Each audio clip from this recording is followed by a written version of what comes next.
Hi ಎಲ್ರಿಗೂ ನಮಸ್ಕಾರ. ಎಲ್ಲರೂ ಹೇಗಿದ್ದೀರಾ? ಎಲ್ಲರೂ ಚೆನ್ನಾಗಿದ್ದೀರಾ ಅಂದ್ಕೊಂಡಿದ್ವಿ. ನಾವು ಅಷ್ಟೇ ತುಂಬಾ ಚೆನ್ನಾಗಿದ್ದೀವಿ.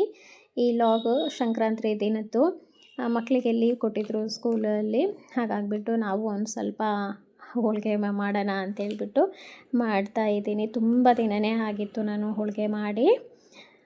ಇವತ್ತು ಮಾಡ್ತಾಯಿದ್ದೀನಿ. ಈ ಹೋಳಿಗೆಗೆ ಫಸ್ಟು ನಾವು ಮೈದಾ ಹಿಟ್ಟು ಚೆನ್ನಾಗಿ ಕಲಸಿಟ್ಬಿಡಬೇಕು. ಮೈದಾ ಹಿಟ್ಟು ಎಷ್ಟು ಚೆನ್ನಾಗಿ ಸಾಫ್ಟಾಗಿ ನೆಂದಿರುತ್ತೋ ಅಷ್ಟು ಚೆನ್ನಾಗಿ ಸಾಫ್ಟಾಗಿ ಬರುತ್ತೆ ಹೋಳಿಗೆ. ಇಲ್ಲಾಂದರೆ ಈ ಮೈದಾ ಹಿಟ್ಟೇ ನೆಂದಿಲ್ಲ ಅಂದರೆ ಹೋಳಿಗೆನೇ ಬರೋದಿಲ್ಲ. ಹಾಗಾಗಿಬಿಟ್ಟು ನಾವು ಯಾವಾಗಲೂ ಹೋಳಿಗೆ ಮಾಡಬೇಕಂದ್ರೆ ಫಸ್ಟಿಗೆ ಈ ಮೈದಾ ಹಿಟ್ಟನ್ನು ಚೆನ್ನಾಗೇ ಕಲಿಸ್ಬಿಟ್ಟು ನೆನೆಸಿಟ್ಬಿಡಬೇಕು. ಒಂದು 3 ಅವರ್ ಆದ್ರೂ ಮೈದಾ ಹಿಟ್ಟು ಚೆನ್ನಾಗಿ ನೆಂದ್ರೇ ಅದು ಚೆನ್ನಾಗಿ ಬರುತ್ತೆ. ಇವಾಗ ನೋಡಿ ಒಂದು ಸ್ವಲ್ಪ ನಾನು ಕಲರಿಗೋಸ್ಕರ ಅರಿಶಿನ ಪುಡಿಯನ್ನು ಸೇರಿಸ್ಕೊಂಡಿದ್ದೀನಿ. ಅರಿಶಿನ ಪುಡಿ ಹಾಕೋದ್ರಿಂದ ಕಲರ್ ತುಂಬ ಚೆನ್ನಾಗಿ ಬರುತ್ತೆ. ಒಂದು ಸ್ವಲ್ಪ ಜಾಸ್ತಿನೇ ನಾವು ಪೂರಿ ಹಿಟ್ಟಿಗಿಂತ ಚಪಾತಿ ಹಿಟ್ಟಿಗಿಂತ ಜಾಸ್ತಿನೇ ಸಾಫ್ಟಾಗಿ ನೀರು ಹಾಕ್ಕೊಂಡು ಕಲಿಸ್ಕೊಂಡು ಅದಾಗಿದ್ಮೇಲೆ ಚೆನ್ನಾಗಿ ಎಣ್ಣೆ ಹಾಕ್ಬಿಟ್ಟು ಇಡಬೇಕು. ಒಂದು ಸ್ವಲ್ಪ ಈ ಹೋಳಿಗೆ ಮಾಡಬೇಕಾದ್ರೆ ಎಣ್ಣೆನೇ ಜಾಸ್ತಿ ಇರುತ್ತೆ. ಎಣ್ಣೆ ನಾವು ಹಾಕೋದ್ರಿಂದ ಚೆನ್ನಾಗಿ ಮೈದಾ ಹಿಟ್ಟು ನೆಂದು ಬರುತ್ತೆ. ಇವಾಗ ನೋಡಿ ಹಿಟ್ಟೆಲ್ಲ ಕಲಸಾಗಿದ್ಮೇಲೆ ಒಂದು ಕಾಟನ್ ಬಟ್ಟೆ ನೆನೆಸ್ಕೊಂಬಿಟ್ಟು ನಾನು ಗಟ್ಟಿಯಾಗಿ ಹಿಂಡಿ ಅದ್ರ ಮೇಲೆ ಹಾಕಿ ಆಮೇಲೆ ಒಂದು ಪ್ಲೇಟ್ ಹಾಕಿ ಮುಚ್ಚಿಡ್ತಾ ಇದ್ದೀನಿ. ಈಗ ಮಾಡೋದ್ರಿಂದ ತುಂಬಾ ಚೆನ್ನಾಗಿ ಸಾಫ್ಟಾಗಿ ಬರುತ್ತೆ ಹಿಟ್ಟು, ಮೈದಾ ಹಿಟ್ಟು. ಹಾಗಾಗಿ ನಾನು ಈ ಥರ ಮಾಡ್ತೀನಿ. ಇದನ್ನು ಬೇಕಿದ್ದರೆ ಫಾಲೋ ಮಾಡಿ ನೀವು ನೋಡಿ ಒಂದ್ಸರಿ. ಇವಾಗ ನಾನು ಒಂದು 3/4 kg ಬೇಳೆ ತೊಗೊಂಡಿದ್ದೀನಿ, ತೊಗರಿಬೇಳೆ. ನಾವು ಸಾಂಬಾರಿಗೆಲ್ಲ ಮಾಡ್ಕೊತೀವಲ್ವ ಆ ಬೇಳೆ. 1 kg ಬೆಲ್ಲ ತೊಗೊಂಡಿದ್ದೀನಿ. 3/4 kg ಬೇಳೆಗೆ 1 kg ಬೆಲ್ಲ ತೊಗೊಂಡ್ರೆ ಕರೆಕ್ಟಾಗಿರುತ್ತೆ. ಸ್ವಲ್ಪ ಸ್ವೀಟ್ ಜಾಸ್ತಿ ಇದ್ರೇ ಚೆನ್ನಾಗಿರುತ್ತೆ ಒಬ್ಬಟ್ಟಿಗೆ. ಇವಾಗ ನಾನು ಬೇಳೆನೆಲ್ಲ ಚೆನ್ನಾಗಿ ತೊಳ್ಕೊಂಡು ಒಂದು ಪಾತ್ರೆಗೆ ಹಾಕ್ಬಿಟ್ಟು ನಾನು ಬೇಳೆನ ಬೇಯಿಸೋಕ್ಕಿಟ್ಟಿದ್ದೀನಿ. ಇದು ನಾನು ಒಬ್ಬಟ್ಟು ಸಾರು ಮಾಡ್ಕೊತಾ ಇದ್ದೀನಿ, ಹೋಳಿಗೆ ಸಾರು. ಹಾಗಾಗಿಬಿಟ್ಟು ನಾನು ಒಂದು ದೊಡ್ಡ ಪಾತ್ರೆಗೆ ಒಂದು ಸ್ವಲ್ಪ ನೀರು ಜಾಸ್ತಿನೇ ಹಾಕಿಬಿಟ್ಟು ಬೇಳೆ ಬೇಯಿಸ್ಕೊತಾ ಇದ್ದೀನಿ. ಅತ್ತೆ ಮನೆಗೂ ಕೊಟ್ಟು ಕಳಿಸ್ಬೇಕು ಸಾಂಬಾರು, ಹೋಳಿಗೆ ಸಾಂಬಾರು. ಆಮೇಲೆ ನಾಗವೇಣಿಯವ್ರ ಮನೆಗೂ ಕೊಟ್ಟು ಕಳಿಸ್ಬೇಕು.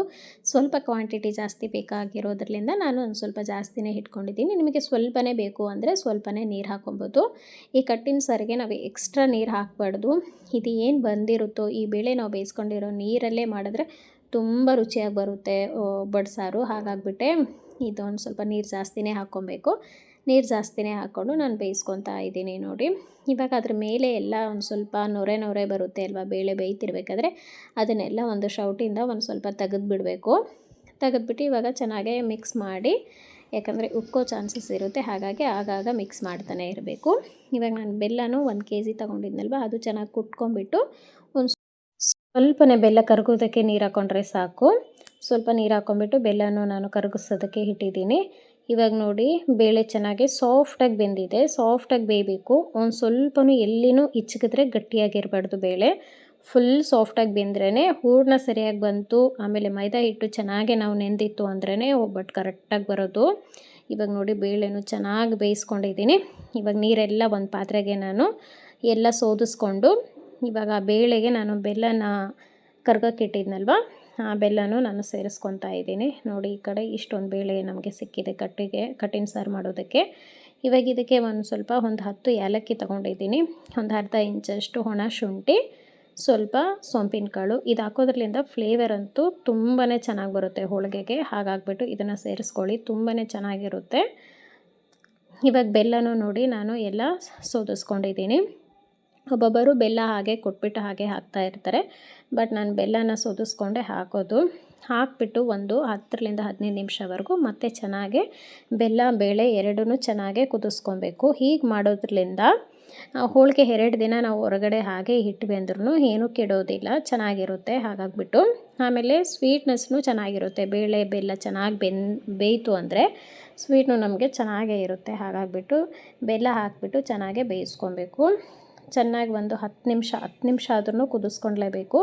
ಇವಾಗ ಬೆಲ್ಲ ಎಲ್ಲ ಹಾಕಿ ಒಂದು ಪ್ಲೇಟ್ ಹಾಕ್ಬಿಟ್ಟು ನಾನು 10 ನಿಮಿಷವರೆಗೂ ಹಾಗೆ ಮುಚ್ಚಿಡ್ತಾ ಇದ್ದೀನಿ, ಚೆನ್ನಾಗಿ ಕೂದಿಲಿ.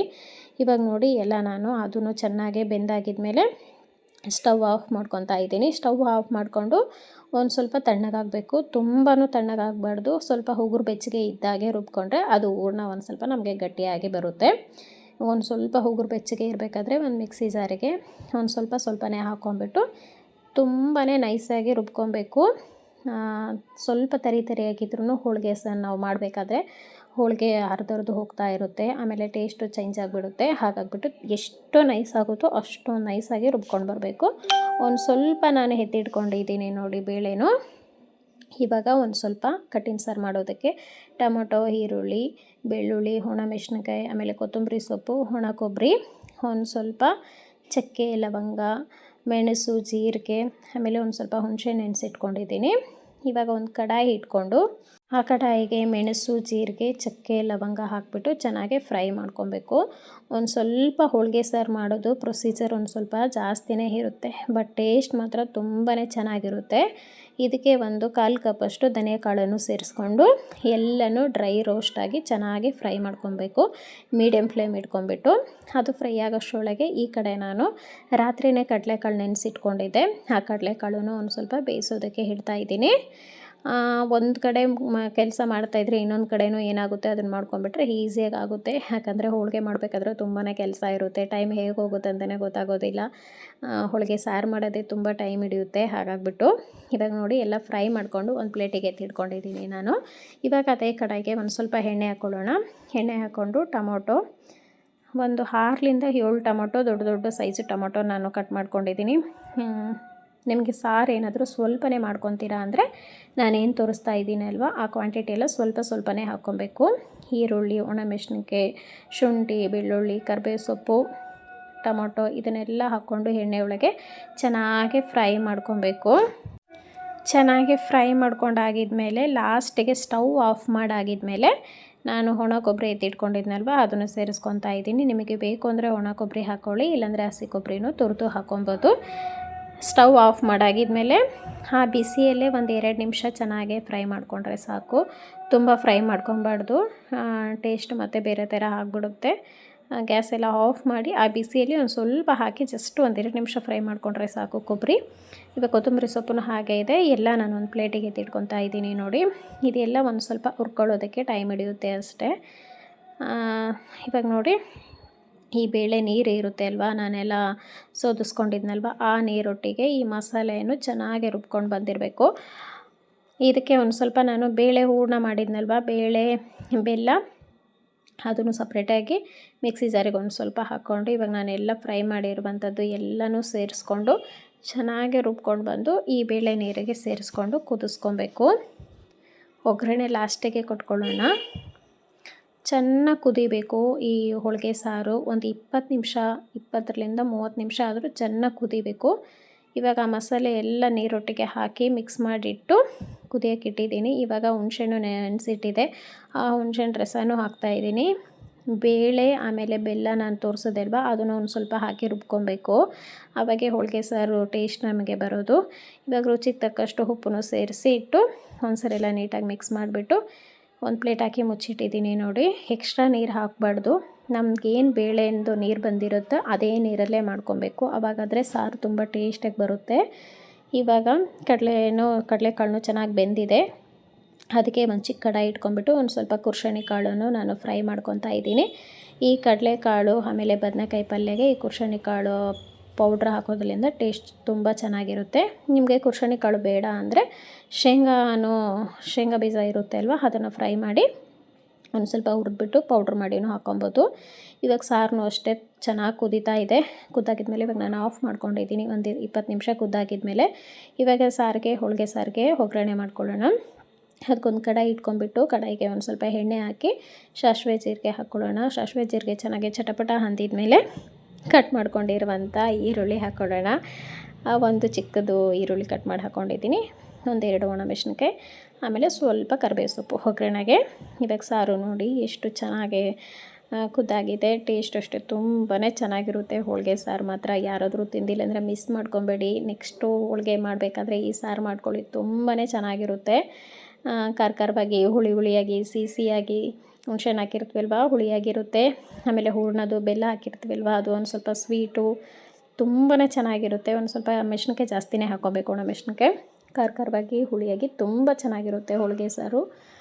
ಇವಾಗ ನೋಡಿ ಸಾರು ರೆಡಿ ಆಯಿತು. ಒಗ್ಗರಣೆ ಹಾಕಿದ್ಮೇಲೆ ಪ್ಲೇಟ್ ಹಾಕಿ ಮುಚ್ಚಿಟ್ಬಿಟ್ಟೆ ನಾನು. ಇವಾಗ ಈ ಕಡೆ ಒಂದು ಕಡಾಯಿ ಇಟ್ಕೊಂಡು ಪಲ್ಯ ಮಾಡ್ಕೊಳ್ಳೋಣ. ಕಡಲೆಕಾಳು ಬದನೆಕಾಯಿ ಹಾಕಿ ಪಲ್ಯಗೆ ಒಂದು ಸ್ವಲ್ಪ ಸಾಸಿವೆ ಜೀರಿಗೆ ಹಾಕ್ಕೊಂಡು ಅದು ಚಟಪಟ ಅಂದಿದ್ಮೇಲೆ ಕಟ್ ಮಾಡ್ಕೊಂಡಿರುವಂಥ ಈರುಳ್ಳಿ ಕರಿಬೇವು ಸೊಪ್ಪು ಹಾಕ್ಕೊಳ್ಳೋಣ. ಈರುಳ್ಳಿ ಒಂದು ಸ್ವಲ್ಪ ಜಾಸ್ತಿನೇ ಹಾಕ್ಕೊಬೇಕು ಈ ಕಡಲೆಕಾಳು ಪಲ್ಯಗೆ. ಒಂದು 10 ಈರುಳ್ಳಿ ಹಾಕ್ಕೊಂಡಿದ್ದೀನಿ ನಾನು, ಮೀಡಿಯಮ್ ಸೈಜ್ ಇತ್ತು ಈರುಳ್ಳಿ.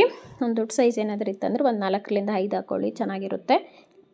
ಈರುಳ್ಳಿ ಎಲ್ಲ ಫ್ರೈ ಆಗಿದ್ಮೇಲೆ ಕಟ್ ಮಾಡ್ಕೊಂಡಿರುವಂಥ ಬದನೆಕಾಯಿ ಟೊಮೊಟೊವನ್ನು ಸೇರಿಸ್ಕೊಳ್ಳೋಣ. ಒಂದು ಅರ್ಧ ಕೆ ಜಿಯಷ್ಟು ನಾನು ಬದನೆಕಾಯನ್ನು ಸೇರಿಸ್ಕೊತಾ ಇದ್ದೀನಿ. ಖಾರಕ್ಕೆ ಹಸಿರು ಮೆಣಸಿನ್ಕಾಯಿ ಸೇರಿಸ್ಕೊಂಡಿದ್ದೀನಿ. ಹಸಿರು ಮೆಣಸಿನ್ಕಾಯಿ ಹಣ್ಣಾಗಿದೆ, ಒಣ ಮೆಣಸಿನ್ಕಾಯಿ ಎಲ್ಲ ಅದು ಹಸಿ ಮೆಣಸಿನ್ಕಾಯಿನೇ ಹಣ್ಣಾಗಿದೆ. ಆ ಮೆಣಸಿನ್ಕಾಯನ್ನು ಸೇರಿಸ್ಕೊಂಡು ಈರುಳ್ಳಿ ಒಟ್ಟಿಗೆ ಚೆನ್ನಾಗಿ ಫ್ರೈ ಮಾಡ್ಕೊಂಡಾಗಿದ್ಮೇಲೆ ಇವಾಗ ಕಟ್ ಮಾಡ್ಕೊಂಡಿರುವಂಥ ಬದನೆಕಾಯಿ ಆಮೇಲೆ ಟೊಮೊಟೊ ಸೇರಿಸ್ಕೊತಿದ್ದೀನಿ. ಒಂದು 1/4 ಕೆ ಜಿಗಿಂತ ಜಾಸ್ತಿನೇ ಇದೆ ಕಡಲೆಕಾಳು. ಅಷ್ಟು ಕಾಳಿಗೆ ನಾನು ಅರ್ಧ ಕೆ ಜಿಯಷ್ಟು ಬದನೆಕಾಯನ್ನು ಸೇರಿಸ್ಕೊತಾ ಇದ್ದೀನಿ. ಟೊಮೊಟೊ ಒಂದು 4 ಟೊಮೊಟೊವನ್ನು ಸೇರಿಸ್ಕೊಂಡಿದ್ದೀನಿ, ದೊಡ್ಡ ದೊಡ್ಡ ಸೈಜ್ ಟೊಮೊಟೊ ಎಲ್ಲ ಚಿಕ್ಕ ಚಿಕ್ಕದಾಗಿ ಕಟ್ ಮಾಡಿಕೊಂಡು ಇವಾಗ ಎಲ್ಲ ಚೆನ್ನಾಗಿ ಹಾಕಿಬಿಟ್ಟು ಫ್ರೈ ಮಾಡ್ಕೊಬೇಕು. ಒಂದು ಸ್ವಲ್ಪ ಹಸಿ ಸ್ಮೆಲ್ ಹೋಗೋವರೆಗೂ ಬದನೆಕಾಯಿ ಟೊಮೊಟೊ ಎಲ್ಲ ಸೇರಿ ಇವಾಗ ಅದಕ್ಕೆ ಒಂದು ಸ್ವಲ್ಪ ಅರಿಶಿನ ಪುಡಿ ಉಪ್ಪು ಹಾಕ್ಕೊಂಡು ಒಂದು ಸ್ವಲ್ಪ ಧನಿಯಾ ಪೌಡ್ರು ಸ್ವಲ್ಪನೇ ಹಾಕ್ಕೊಬೇಕು. ಧನಿಯಾ ಪೌಡ್ರು ಜಾಸ್ತಿ ಹಾಕ್ಕೊಬಾರ್ದು. ಧನಿಯಾ ಪೌಡ್ರು ಬೇಡ ಅಂದ್ರೂ ಸ್ಕಿಪ್ ಮಾಡ್ಕೊಳ್ಳಿ. ಇವಾಗ ಎಲ್ಲ ಚೆನ್ನಾಗಿ ಒಂದು ಸರಿ ಮಿಕ್ಸ್ ಮಾಡಿ ಬೇಯಿಸಿ ಇಟ್ಕೊಂಡಿದ್ವಲ್ವ ಕಡಲೆಕಾಳು ಅದನ್ನು ಸೇರಿಸ್ಕೊಬೇಕು. ಕಡಲೆಕಾಳು ಹಾಕಿದ ಮೇಲೆ ಒಂದು ಸರಿ ಎಲ್ಲ ನೀಟಾಗಿ ಮಿಕ್ಸ್ ಮಾಡಿಬಿಟ್ಟು ಒಂದು ಸ್ವಲ್ಪನೇ ಬದನೆಕಾಯಿಯ ಆವಿಯಲ್ಲಿ ನೀರಲ್ಲೇ ಬೆಂದ್ಬಿಡುತ್ತೆ. ಆ ಬದನೆಕಾಯಿಗೆ ಬೇಯೋದಕ್ಕೆ ಅಷ್ಟೇ ಸ್ವಲ್ಪ ನೀರು ಹಾಕ್ಕೊಬೇಕು, ನೀರು ಜಾಸ್ತಿ ಹಾಕ್ಕೊಬಾರ್ದು. ಒಂದು ಸ್ವಲ್ಪ ನೀರು ಹಾಕ್ಕೊಂಬಿಟ್ಟು ಒಂದು ಸರಿ ಪ್ಲೇಟ್ ಹಾಕಿ ಮುಚ್ಚಿಟ್ಬಿಟ್ಟು ಅದನ್ನು ಬೇಯಕ್ಕೆ ಇಟ್ಟಿದ್ದೀನಿ. ಇವಾಗ ನೋಡಿ ಮೈದಾ ಹಿಟ್ಟು ಚೆನ್ನಾಗಿ ಸಾಫ್ಟಾಗಿ ನೆಂದಿದೆ. ಈ ಥರ ನೆನಿಬೇಕು, ಆವಾಗಲೇ ಹೋಳಿಗೆ ಪರ್ಫೆಕ್ಟಾಗಿ ಬರೋದು. ಹಿಟ್ಟು ಎಷ್ಟು ಚೆನ್ನಾಗಿ ನೆನೆಯುತ್ತೋ ಆವಾಗ ಚೆನ್ನಾಗಿ ಬರುತ್ತೆ. ಈ ಥರ ಹೋಳಿಗೆ ಪೇಪರ್ ಸಿಗುತ್ತೆ ಅಲ್ವಾ, ಎಲ್ಲ ಕಡೆನೂ ಸಿಗುತ್ತೆ. ಹೋಳಿಗೆ ಪೇಪರ್ ಏನಾದರೂ ಸಿಕ್ಕಿಲ್ಲ ಅಂದರೆ ನಾವು ಎಣ್ಣೆ ಪ್ಯಾಕೆಟ್ ಇರುತ್ತೆ ಅಲ್ವಾ, ನಮ್ಮ ಮನೇಲೆಲ್ಲ ನಮ್ಮ ಅಮ್ಮ ಎಲ್ಲ ಮಾಡೋದು ಈ ಎಣ್ಣೆ ಪ್ಯಾಕೆಟಲ್ಲೇ ಮಾಡೋದು, ಹೋಳಿಗೆ ಪೇಪರಲ್ಲಿ ಮಾಡೋದಿಲ್ಲ. ಹೋಳಿಗೆ ಎಣ್ಣೆ ಪೇಪರಲ್ಲೂ ಮಾಡ್ಕೊಬೋದು. ಇವಾಗ ನೋಡಿ ಒಂದು ಸ್ವಲ್ಪ ಮೈದಾ ಹಿಟ್ಟು ತಗೊಂಡು ಒಂದು ಸ್ವಲ್ಪ ಅಗಲವಾಗಿ ತಟ್ಕೊಂಡು ಅದಾಗಿದ್ಮೇಲೆ ಒಂದು ಸ್ವಲ್ಪ ಹೂರಣ ರೆಡಿ ಮಾಡ್ಕೊಂಡಿದ್ವಲ್ವ ಬೇಳೆದು, ಅದನ್ನು ಒಂದು ಸ್ವಲ್ಪ ತಗೊಂಡು ಅದರೊಳಗೆ ಇಟ್ಬಿಟ್ಟು ಎಲ್ಲ ಕಡೆಯೂ ಆ ಮೈದಾ ಹಿಟ್ಟಿಂದ ಫುಲ್ ಮುಚ್ಚಿಬಿಟ್ಟು ಇವಾಗ ತಟ್ಟಬೇಕು. ಒಂದು ಸ್ವಲ್ಪ ಕೆಳಗೂ ಎಣ್ಣೆ ಹಾಕ್ಕೊಂಡು ಮೇಲೇನೂ ತಟ್ಟಬೇಕಾದ್ರೂ ಎಣ್ಣೆಯಲ್ಲೇ ಕೈ ಇದು ಮಾಡಿಕೊಂಡು ತಟ್ಟಬೇಕು, ಆವಾಗ ಚೆನ್ನಾಗಿ ಬರುತ್ತೆ. ಹಿಟ್ಟೇನಾದರೂ ನೆಂದಿತ್ತು ಅಂದರೆ ತುಂಬ ಚೆನ್ನಾಗೇ ಬರುತ್ತೆ. ನಾವು ಎಷ್ಟು ದೊಡ್ಡದಾಗಿ ಮಾಡ್ಕೊಂಡ್ರೂ ತೆಳ್ಳಗೆ ಮಾಡ್ಕೊಂಡ್ರೂ ಆರಾಮಾಗಿ ತಟ್ಟೋಕ್ಕೆ ಬರುತ್ತೆ. ಇವಾಗ ಎಲ್ಲ ಕಡೆ ತಟ್ಕೊಂಡು ಒಂದು ತವ ಇಟ್ಕೊಂಡಿದ್ದೀನಿ ನಾನು. ತವಾಗೆ ಒಂದು ಸ್ವಲ್ಪ ಎಣ್ಣೆ ಹಾಕ್ಕೊಂಬಿಟ್ಟು ಚೆನ್ನಾಗಿ ತಟ್ಕೊಂಡಿರುವಂಥ ಹೋಳಿಗೆನ ಹಾಕ್ಬಿಟ್ಟು 2 ಕಡೆನೂ ಬೇಯಿಸ್ಕೊಂಡ್ರೆ ಬಿಸಿ ಬಿಸಿಯಾದ ಹೋಳಿಗೆನೂ ರೆಡಿ ಆಗಿಬಿಡುತ್ತೆ. ಯಾರಿಗೆಲ್ಲ ಹೋಳಿಗೆ ಇಷ್ಟ ಕಮೆಂಟ್ ಮಾಡಿ. ಹೋಳಿಗೆ ಸಾರು ಯಾರಿಗೆಲ್ಲ ಇಷ್ಟ ಅಂತೇಳ್ಬಿಟ್ಟು ಕಮೆಂಟ್ ಮಾಡಿ. ನನಗೆ ಹೋಳಿಗೆಗಿಂತ ಹೋಳಿಗೆ ಸಾರು ತುಂಬ ಇಷ್ಟ. ಹಾಗಾಗಿಬಿಟ್ಟು ನಾನಿವತ್ತು ಹೋಳಿಗೆ ಮಾಡೋಣ ಅಂಥೇಳಿ ಮಾಡಿದೆ. ತುಂಬಾ ಚೆನ್ನಾಗಿರುತ್ತೆ ಹೋಳಿಗೆ ಸಾರಂತೂ, ಅಷ್ಟೊಂದು ಚೆನ್ನಾಗಿರುತ್ತೆ. ರೈಸ್ ಜೊತೆಗೆ ಹಾಕ್ಕೊಂಡು ತಿಂತಾಯಿದ್ರೆ ಇನ್ನೊಂದು ಸ್ವಲ್ಪ ರೈಸ್ ತಿನ್ನಬೇಕು ಅನ್ನಿಸ್ತಾ ಇರುತ್ತೆ, ಅಷ್ಟೊಂದು ಟೇಸ್ಟಿಯಾಗಿರುತ್ತೆ. ಹೋಳಿಗೆ ಸಾರು ಮುಂದೆ ನಾನ್ ವೆಜ್ ಸಾರನ್ನೂ ಬೇಡ ಅನಿಸುತ್ತೆ, ಅಷ್ಟೊಂದು ಚೆನ್ನಾಗಿರುತ್ತೆ. ಯಾರಾದರೂ ಹೋಳಿಗೆ ಸಾರು ಮಾಡಿಲ್ಲ ಅಂದರೆ ಖಂಡಿತವಾಗೂ ಒಂದ್ಸರಿ ಮಾಡಿ. ಆ ಬೇಳೆ ಬೇಯಿಸ್ಕೊಂಡಿರೋ ನೀರು ಎಷ್ಟೊಂದು ವೇಸ್ಟ್ ಮಾಡಿಬಿಡ್ತೀರಾ, ಈ ಥರ ಸಾರು ಮಾಡ್ಕೊಳ್ಳಿ, ತುಂಬಾ ಚೆನ್ನಾಗಿರುತ್ತೆ. ಇವಾಗ ನೋಡಿ ಈ ಕಡೆ ಪಲ್ಯನೂ ಚೆನ್ನಾಗಿ ಕುದೀತಾ ಇದೆ.